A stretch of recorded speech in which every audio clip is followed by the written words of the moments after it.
Kepler's law of planetary motion. तो कोई भी प्लैनेट जो सन के अराउंड में मूव कर रहा होता है उसके बारे में केपलर ने अपने लॉ दिए थे कि किस वजह से कोई भी प्लानट, जो किस तरीके से कोई भी प्लैनेट है वो सन के अराउंड में मूव कर रहा होगा। तो इसने अपने अकॉर्डिंगली 3 लॉ दिए थे। तो वो तीनों के तीनों लॉ लिखते हैं, जिसमें सबसे पहला जो लॉ है वो है लॉ ऑफ ऑर्बिट। केपलर्स का जो फर्स्ट लॉ है वो है लॉ ऑफ ऑर्बिट। ऑर्बिट की शेप के बारे में इस बारे में बताया था। तो इसके बारे में लिखते हैं, each planet revolves around the sun in elliptical path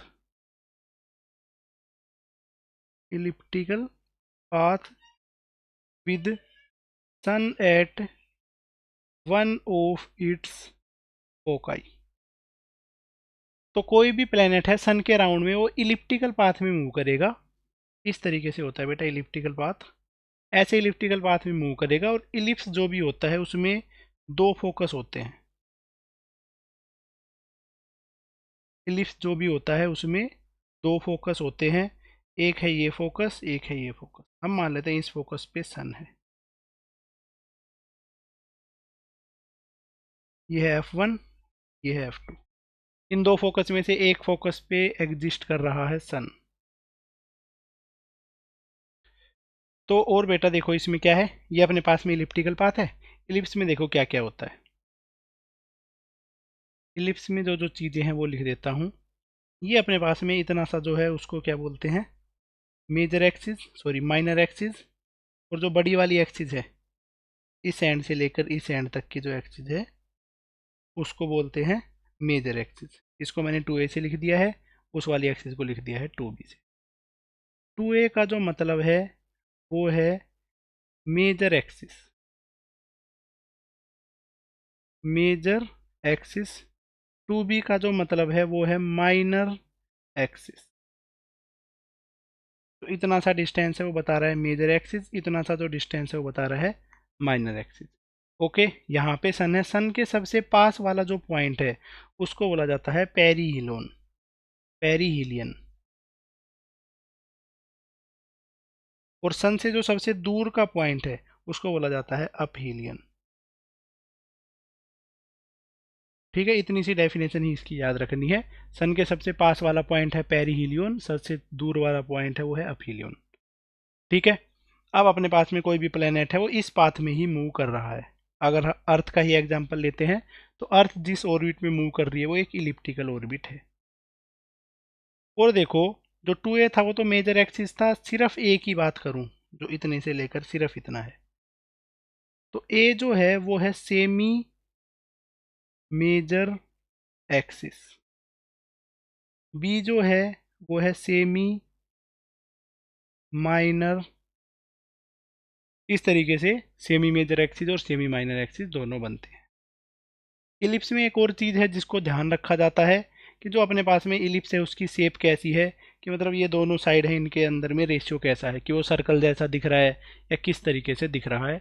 उस चीज़ के मेजरमेंट के लिए हम एक वर्ड यूज़ करते हैं, उसको बोलते हैं eccentricity of ellipse. Eccentricity of ellipse, इसके बारे में भी लिख लेना। इसकी वैल्यू होती है 1 माइनस बी स्क्वेयर अपॉन ए स्क्वेयर। ये इलिप्स की शेप को डिफाइन करता है। इलिप्स के बारे में जो चीज़ें थी वो मैंने बेसिक मैथमेटिकल टूल्स वाली वीडियो में भी बताया हुआ है, तो उस वीडियो को भी देख सकते हो। बट इसमें ज़्यादा कुछ रिक्वायरमेंट नहीं है, जो रिक्वायरमेंट थी सारी चीज़ों को मैंने बता ही दिया है। बस एक चीज़ का याद रखना है, सबके सन के सबसे पास वाला पॉइंट ये है, सबसे दूर वाला पॉइंट ये है। ठीक है, पेरीहिलियन अपहीलियन। बस, और कोई भी प्लेनेट है वो मूव करेगा इलिप्टिकल पाथ में, और उनके 2 फोकस में से एक फोकस पे सन एग्जिस्ट करेगा। डन, बस इतना ही है। इसके बाद में सेकंड लॉ पढ़ते हैं। सेकंड लॉ क्या है अपने पास में प्लैनेटरी मोशन का? सेकंड लॉ है law of area. Law of area, law of area देखो अपने को क्या बताता है सन के अराउंड में, कितना सा एरिया स्वैप किया है उस पे बेस्ड ये लो है। तो ये पहले लो को लिख लेते हैं, line joining sun and planet, sun and planet sweep out equal area in equal interval of time. जो लाइन है सन के अराउंड में और प्लेनेट तक की, वो इक्वल टाइम में इक्वल एरिया स्वैप करती है। या इस लॉ को ऐसे भी लिखा जा सकता है और करके कि areal speed of planet is constant. Planet की जो एरियल स्पीड है वो हमेशा कांस्टेंट रहेगी। तो अब इस चीज़ को मैं समझा देता हूँ। ऐसे है अपने पास में कोई इलिप्टिकल ऑर्बिट है, वो इस तरीके से है, इसके इस फोकस पे अपना जो सन है वो एग्जिस्ट कर रहा है। ओके, तो अगर कोई टी टाइम में है, टी टाइम में जो प्लेनेट है, ये प्लेनेट है यहाँ पे प्लेनेट है, यहाँ पे सन है, सन से प्लेनेट को ज्वाइन करती हुई ये लाइन है। ये लाइन टी टाइम में इक्वल एरिया स्वैप करेगी।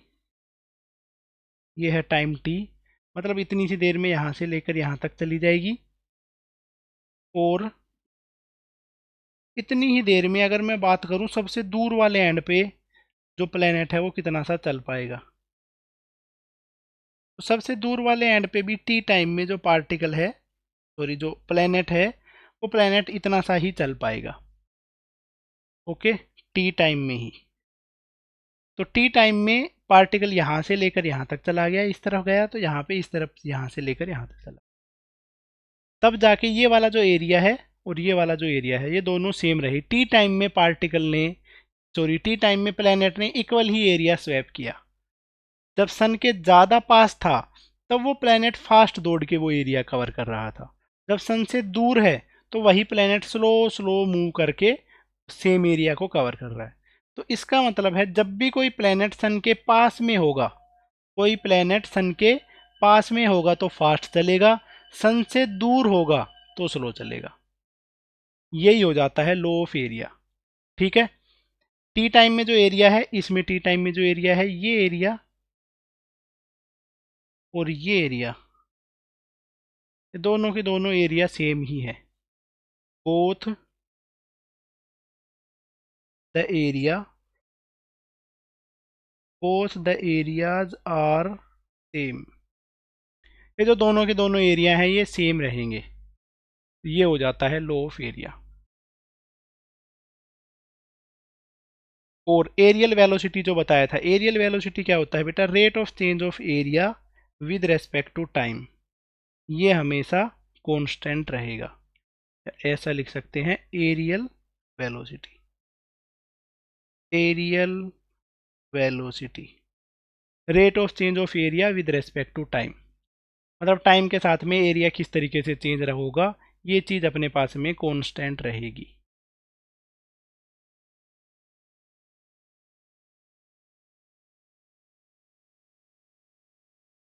ठीक है, और rate of change of area with respect to time, इसकी जो वैल्यू आती है, इसकी वैल्यू होती है d/dt is equal to 1/2 v/r।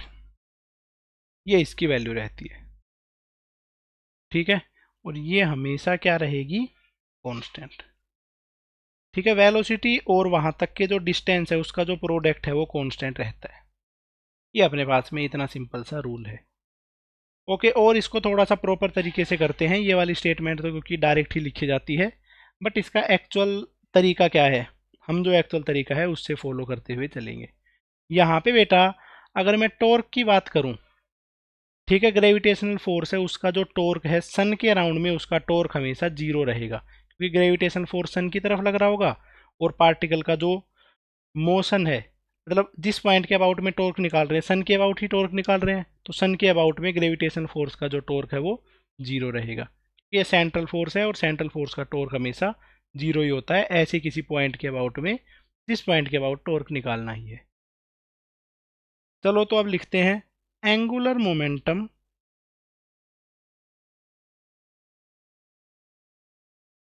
Of planet around the sun must be conserved. जो प्लैनेट है, कोई भी प्लैनेट है, उस प्लैनेट का एंगुलर मोमेंटम है सन के अराउंड में, वो हमेशा ही कंजर्व रहेगा। और उसको लिखा जा सकता है पार्टिकल का मास इनटू वेलोसिटी किसी एक पॉइंट पे और उसी पॉइंट का distance, mv1r1 is equal to m2v2r2। But मैंने m2 क्यों नहीं लिखा, क्योंकि प्लैनेट तो सेम ही है, तो दोनों का मास सेम ही रहेगा। तो इसका मतलब है v1r1 is equal to v2r2 और velocity is inversely proportional to distance from centre. यही है अपने पास में लॉ ऑफ एरिया, जो कि कंजर्वेशन ऑफ एंगुलर मोमेंटम से ही आता है। देखो, जब कोई प्लैनेट सन के पास में है, जब डिस्टेंस कम है तो उसकी वेलोसिटी ज़्यादा है, जब उसका डिस्टेंस ज़्यादा है तो उसकी वेलोसिटी कम है। बस इतना सिंपल सा ही इसका लॉजिक है लॉ ऑफ एरिया का। इससे ज़्यादा इसमें कोई भी लॉजिक नहीं है। सिंपल। ओके, इसके बाद में करते हैं नेक्स्ट लॉ, जो कि है अपने पास में लॉ ऑफ पीरियड। ओके, तो लॉ ऑफ पीरियड को स्टार्ट करते हैं। लॉ ऑफ पीरियड, ये लॉ अपने पास में टाइम पीरियड से रिलेटेड है कि सन के अराउंड में जब अर्थ मूव कर रही है, कोई भी प्लेनेट मूव कर रहा है, तो उसका टाइम पीरियड किस तरीके से डिपेंड करेगा। तो ये क्या है कि the square of time taken by a planet to complete one revolution around the sun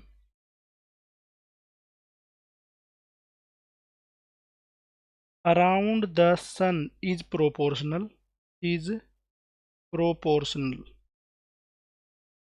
to cube of semi major axis of elliptical orbit। तो कोई अपने पास में प्लेनेट है जो कि सन के अराउंड में रिवॉल्व कर रहा है, उसका जो टाइम पीरियड है, उसका जो स्क्वायर है, ठीक है, वो अपने पास में डायरेक्टली प्रोपोर्शनल हो जाता है सेमी मेजर एक्सिस के क्यूब के। तो T square is directly proportional to a cube. ठीक है, टाइम पीरियड है अपने पास में, जैसे अर्थ है, अर्थ सन के राउंड में जो टाइम ले रही है वो है 24 आवर्स, सॉरी 365 डेज। खुद की एक्सिस पे जो टाइम ले रही है वो है 24 आवर्स। तो अपने पास में 1 ईयर का टाइम पीरियड है अर्थ का, और अर्थ की सन से जो मेजर एक्सिस है उसके क्यूब के प्रोपोर्शनल रहती है। तो ये अपने पास में है लो ऑफ पीरियड। इतना सिंपल सा इसका लो है, और इससे ज़्यादा इसमें कुछ करने की रिक्वायरमेंट नहीं है।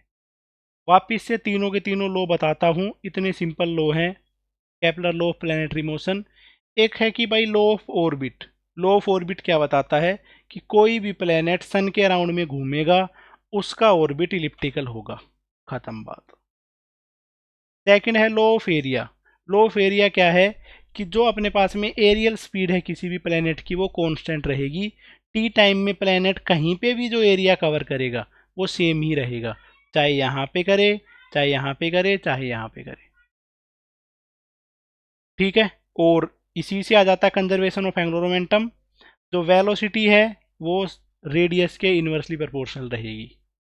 नेक्स्ट है law of period. Law of period क्या होता है कि जो टाइम टेकन ले रहा है कोई भी प्लेनेट एक टाइम कंप्लीट सर्कल करने में जो ले रहा है, उसके टाइम का जो स्क्वायर है वो जो सन से वहाँ तक की जो सेमी मेजर एक्सिस है उसके क्यूब के डायरेक्टली प्रोपोर्शनल रहेगा। बस इतना सिंपल सा इसका लॉजिक है। इससे ज़्यादा इसमें और कुछ करने की रिक्वायरमेंट नहीं है। कुछ इस पे बेस्ड क्वेश्चंस पूछता हूँ जिससे कंसेप्ट्स में और क्लियरिटी आ सके।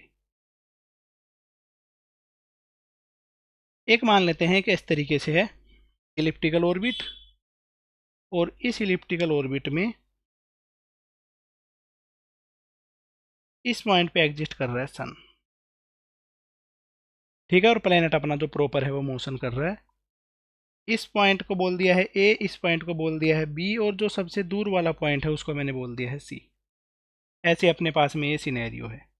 ठीक है, अब इसके अंदर में हमें कैलकुलेट करना है कि पॉइंट ए, पॉइंट बी और पॉइंट सी, इन तीनों पे काइनेटिक एनर्जी क्या होगी, लीनियर मोमेंटम क्या होगा, एंगुलर मोमेंटम क्या होगा, सारी चीज़ें हम निकालने वाले हैं। क्वेश्चन जो पेपर में आया था वो पूछ लेता हूँ। ऑर्डर ऑफ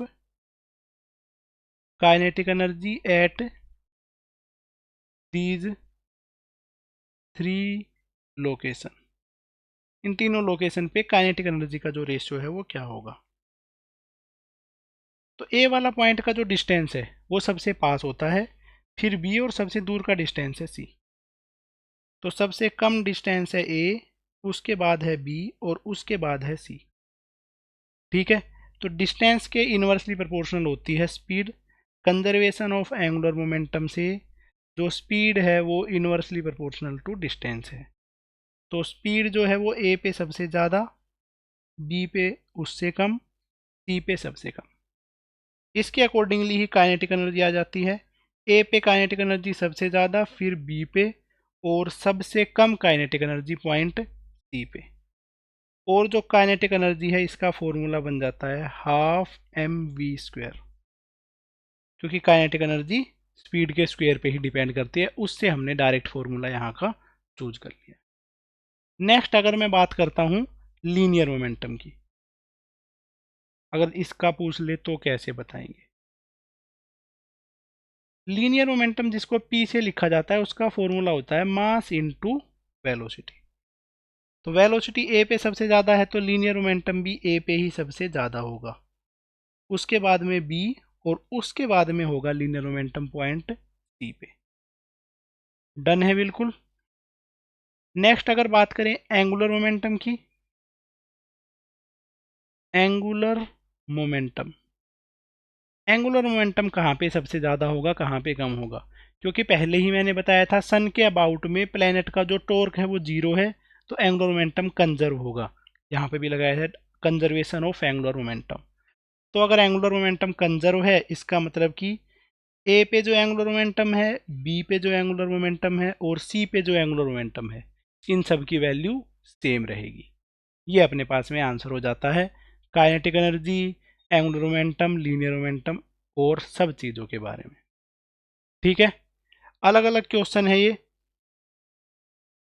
ठीक है, बहुत सारे एग्जाम्स में आए हुए हैं, इनमें से कुछ ना कुछ जेई मेंस और नीट में हर बार आता ही आता है। ठीक है, बिल्कुल ऐसा श्योर नहीं है कि हर बार ही आएगा नीट में तो, बट जेई मेंस में तो बिल्कुल श्योर है एक ना एक चीज़ तो आएगी ही आएगी। चलो इसके बाद में एक नेक्स्ट क्वेश्चन है वो करते हैं। तो ये है बेटा अपने पास में क्वेश्चन इस तरीके, the figure shows an elliptical orbit of planet M about the sun. Sun के अबाउट में जो एम है ये प्लेनेट मूव कर रहा है। The shaded area S C D is twice of shaded area S A B. S C D का area twice है एस ए बी से, मतलब एस ए बी का एरिया अगर ए है तो इसका एरिया हो जाएगा 2a।